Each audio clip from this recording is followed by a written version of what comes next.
So for this section, we're going to be given a graph, and then given the graph and table values of f of x is equal to x, sketch the graph of each transform function m of x, and complete the table of corresponding points for m of x. The output values of m of x are changed by a factor of 7. So for this one, I'm going to do the t-table first. So if our original graph has -2, -2, I'm going to keep the x the same. So here's the same x. Let's actually fill in all of these. -1, 0, 1, 2. Just make it the same x values as here. But what we're going to do to the y value is follow this equation. We are going to do 7 times the f of x value. So 7 times the y value. Okay? So I'm going to write the answer on the left, and I'm going to write the multiplying on the right. So on the right, we have 7 multiplied to -2. So what is 7 multiplied to -2? Hopefully you guys are thinking -14. Now, unfortunately, we cannot plot this on the graph, so I'm not going to yet, but I'll plot the next one, okay? Let's do the next one. Our next one has 7 multiplied to f of x. F of x is our old y value. So that's the -1 over here. What is 7 times -1? We get that's supposed to say -7. So on the second point, we have -1, -7, and this one we can graph right over here on the graph on the left. So that point is -1, -7. All right, let's take a look at the next point. When our x is 0, the original y was 0. Let's see what happens now. So we have 7 multiplied to the y value, which gives us 0. So right over there. Let's do the next one. We have 7 multiplied, this is a 7, multiplied to the old y value, which is 1, which gives us 7. So I'm going to plot 1, 7 right over here. Last but not least, we have the 7 multiplied to the old y value of 2, which gives us 14, and that's off the graph, so we don't have to worry about it. I'm not going to put it on the graph. Finally, connect your line.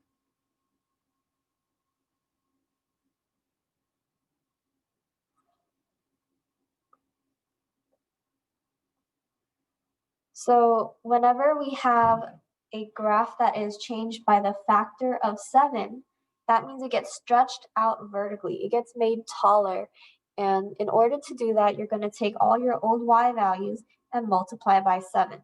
Okay, so you're multiplying by the factor.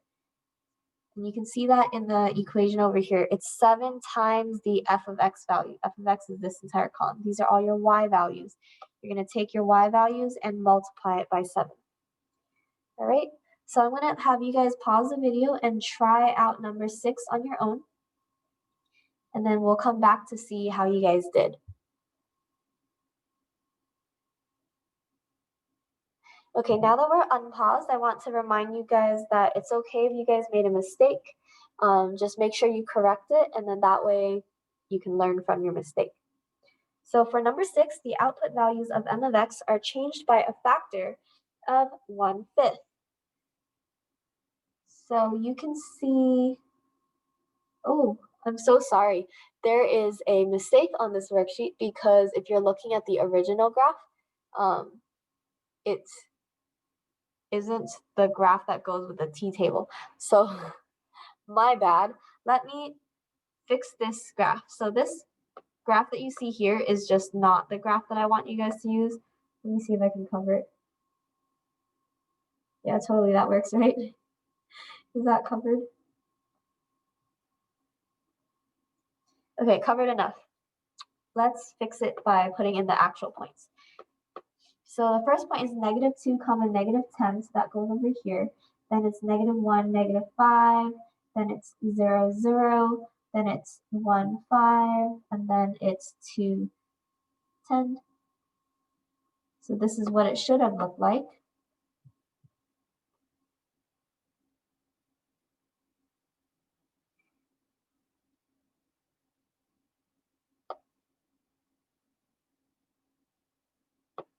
All right. So this is the original graph. And then we're going to make the transformed graph now. I'm so sorry if you paused it and you did it from the graph itself, but hopefully you were using the t-table. So we're gonna take a look and correct this. Okay, so let's fill in our old x values because the x values can stay the same. And then we're going to multiply everything by 1/5. So you can see that in our equation here is just 1/5 multiplied by the old y value. So I'm going to say 1/5 times -10. And what does that give us? That should give us -2. So I'm going to put that over here. All right, let's take a look at the next one. We have 1/5 multiplied by the old y value, which was -5. And so that gives us -1. We have 1/5 multiplied by the old y value, which was 0. And so that gives us 0. We have 1/5 multiplied by the old y value, which was 5, which gives us 1. And then finally, we have 1/5 multiplied by the old y value, which was 10, which gives us 2. So now with these points, you're going to connect it with a straight line. So I guess that's the line I covered up earlier, huh?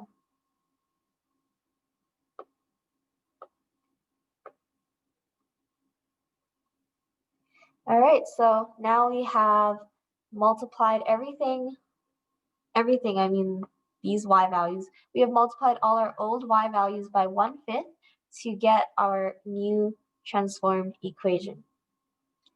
So if you have any questions, please call me over into your breakout room so that you can let me know. And that way I can answer questions for you. I don't want you to sit and be confused, okay? That's not the goal of these videos. The reason I record videos ahead of time is because I know that we always have internet issues and I don't want you to lag so much that you can't understand the lesson. So that's why everything's pre-recorded. So if you are confused, you must call me over because I'm still here in person and I want you guys to understand. So please let me know if you have a question.